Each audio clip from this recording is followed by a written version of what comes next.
You're in the right place at the right time, everybody, as the Chicago Bulls team gets their fourth straight win. They've won 5 of the last 6, playing some really strong basketball. Cam Smith with my guys, 15-year NBA vet, and former Chicago Bull Kendall Gill. And we have our Bulls insider, Casey Johnson, as we get ready to dive into this very dramatic, as we are accustomed to with this Bulls team this season with their wins in Atlanta. It's the second time that they've beaten the Hawks in the last 3 days, but also they get the regular season sweep of the Hawks at 3-0. And so many areas that we're going to tap into with this Bulls team and how they were able to get this win, but especially in that fourth quarter where things got a little tight, not only on the scoreboard, but in terms of personal space. That personal space got invaded with a few guys. But we're going to go right into the final 3 minutes of the ball game because that's where the drama heightened between the Bulls and the Atlanta Hawks. And it started off with the Bulls down 4, 117 to 113. It was Coby White with his three-pointer here, KG, to bring the Bulls within 1. Yeah, Coby didn't have a particularly great game, but he did it when it counted.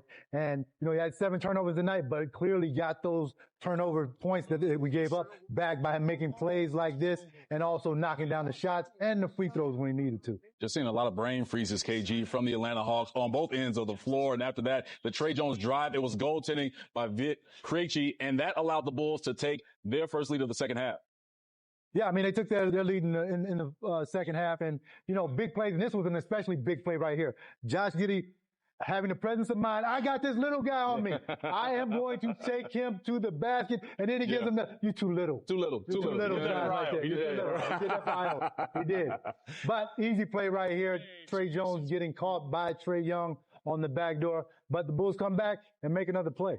Yes, they do. And KC, you're going to see this here with the Bulls on the defensive end. You see a little too easy right there on Alexander Walker blowing past Vooch, KC. Yeah, I mean, look, the Bulls, as I said in the open, they should be thankful they won this game because defensively, they did not play well overall. They did play better defensively in the fourth quarter. But, Coby and Josh both have 7 turnovers. The Hawks have a 23-7 edge in points off turnovers. So the Bulls stole one, flat out. And this was the key play of the game here. It was the foul by Zachary Ricochet on Coby White before the ball was inbounded. It was tied 123 all KG. And talk about those brain freezes for the Atlanta Hawks. That was the biggest of the brain freezes for Atlanta. It really was. And, Ricochet, of course, he's in his second year, former #1 pick. Very good player, going to be a great player later. But guess what? He gets the Fred G. Sanford Award for this game. You big dummy. Okay?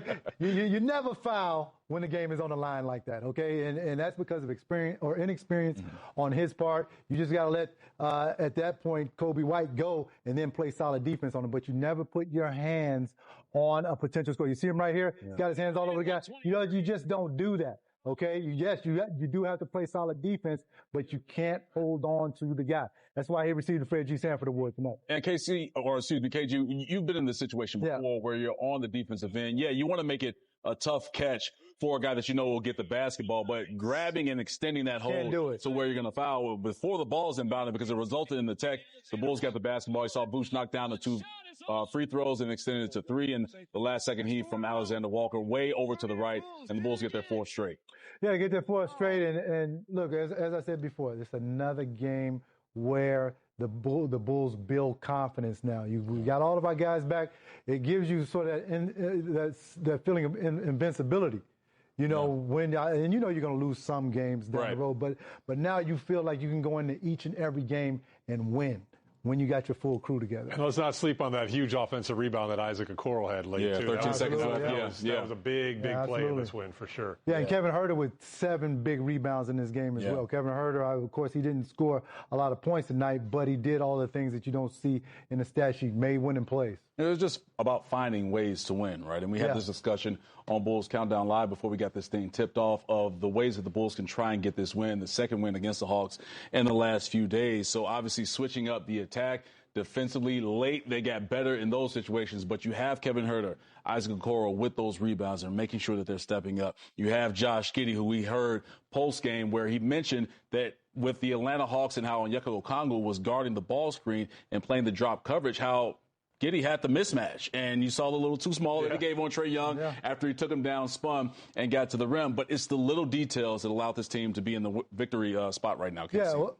well, listen, Giddy has the mismatch most games. He's 6'8" at point guard. And then when you run the screen and roll, he's going to be mismatched on a smaller player. So that's why that they seek those pick and rolls out in the fourth quarter so Giddy can get the mismatch. That's what they did on Trae Young on that particular play. That's why he was able to back him down and shoot over him. I mean, that's a design play. No doubt about that.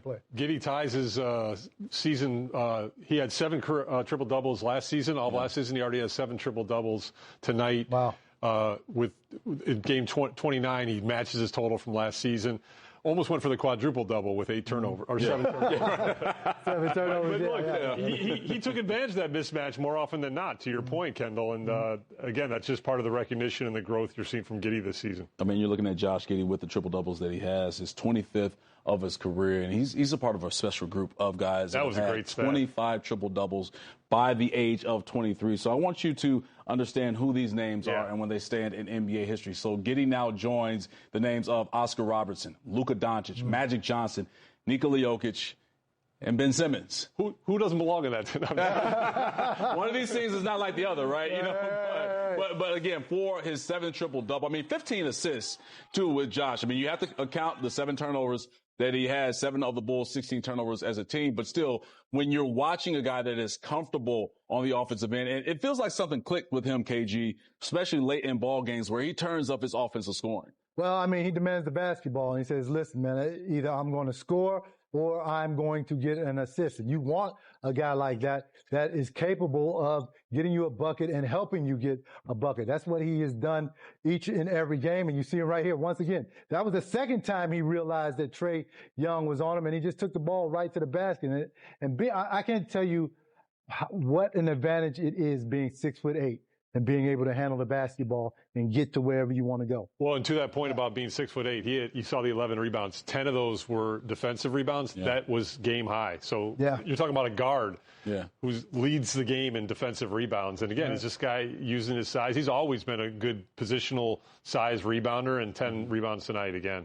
Well, KG, you talk about him being 6'8", and he always has that mismatch on a lot of guards in the NBA. I mean, if you think about back when you played in your 15 years in the NBA, I mean, I'm thinking of the name of Penny Hardaway, a 6'8" point guard. I mean, how difficult is it to try and slow down those bigger point guards and stop them from getting into the lane and scoring over the top? If you don't have great athleticism and you can't combat their size with your speed and your athleticism, then you're cooked. Yeah. I mean, that's exactly what happened to Trae Young on those 2 couple plays. 1, he had a size disadvantage, and 2, he's a good athlete, but he's not an elite athlete. And those are the only people or only players that can give guys like Josh Giddey any trouble at all, because he's just so much bigger than they are. Yeah, mismatch night in and night out for Josh Giddey. We just got to start saying this. It's really a matchup nightmare and a walking triple-double with what he's been able to do. Again, as KC mentioned, his 7th triple-double of the season so far. He's at 7 total last year. Look, Josh Giddey putting up the all-star numbers, starting to see a little more wins getting attached to the Bulls' name, so kind of helping his all-star case, but more wins have to be attached to it. Right, one win away from 500. Then if we can get 2 wins above 500 and more, then he's definitely an all-star. Definitely outplayed Jalen Johnson tonight. No doubt about that, right? Second wins, brick by brick. Okay, let's go back to that fourth quarter and focus in on Modest Buzelis, because we all were holding our breath when we saw Modest come up lame when it comes to boxing out Asa Newell with that ankle. You see him hopping off over to the baseline, guys, and he's going to head to the locker room, but he did come back to the sideline. He didn't return to the floor. Just looked like he just tweaked that ankle on Asa Newell. But he looked pretty good in the post-game celebration. So I'm going to go. We're obviously not in Atlanta, so we haven't had a chance to hear Billy yet. But he went out the tunnel, ran back. Looks like he's walking okay there.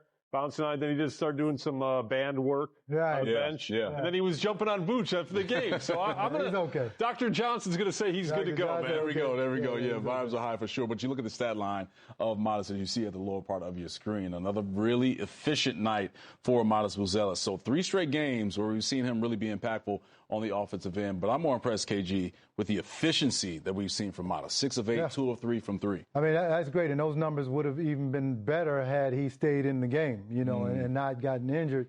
I felt like he was coming on in the second half and doing exactly what he was supposed to do, and actually came up with a couple key defensive plays there, which helped the Bulls win this game. By the way, can I say something about my man, Mr. Reliable? Trae Jones? Yeah. Okay, this is how important this guy is.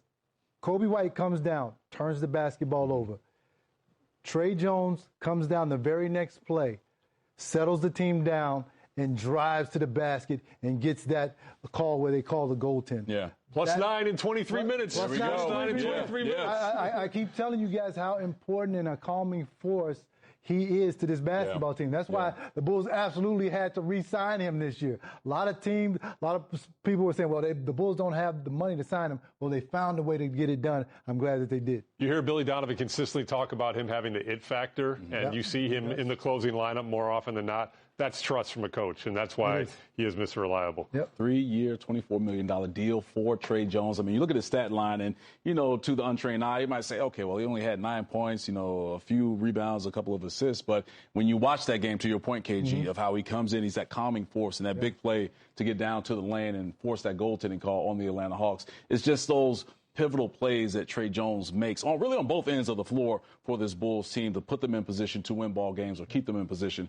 to win ball games. Now, we've discussed some elements of the fourth quarter, but we're really going to get to some things where it got a little physical in the A between Ayo Dosunmu and Trae Young. And I'm going to tell you this one thing, man. Look, you don't run up on people from Chicago, especially from the South Side. And Ayo Dosunmu is not the one to play games. This is Ayo getting ready to get checked out of the ball game. And Trae Young just antagonizing Ayo. Something was said, but it's that tap on the back that set Ayo off. Like, wait a minute, man. Keep your hands to yourself. Yeah, you don't do that, okay? But the only thing I'm going to tell Ayo, never walk up to a guy with your hands down at your waist, okay? We don't want you to get Jake Paul'd. All right?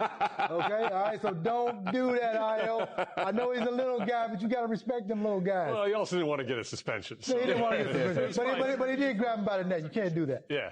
Okay. But Trae started that whole thing. First, he pointed to the bench. He said, go to the bench. Then he patted him on the butt. Yeah. And, Ayo's not going to play that way. He's from Chicago. Yeah, look, with the South Side, man, look, if you run up on somebody from the South Side, especially put your hands on them, you better be prepared. And Ayo obviously understanding that, he's not trying to get suspended or get those pockets lightened even more by throwing a punch. But, yeah, coming up with your guard up, making sure that you're protecting yourself. But also gave Tre Jones just an understanding of, like, look, you put your hands on me, I'll put my hands on you and do it in an aggressive way. Tre definitely won't do it again. And what you said in the green room was, this is good for the Bulls. Yeah. It's good for them for this to happen, because now it brings you together as a team when you get into a little dust up like this. I loved it, actually. Yeah. And here's the context of that and why I made that comment in the green room, KG, because you had to dunk with Modest on Luke Kennard, the best dunk of the season, probably of the career so far for Modest Buzelis. Sorry, Luke Kennard. Should have made the business decision and got out of the way. But after the dunk, Modest is staring down Jalen Johnson. And then you look at that next play down where Johnson gets the better of Modest and gets the and one,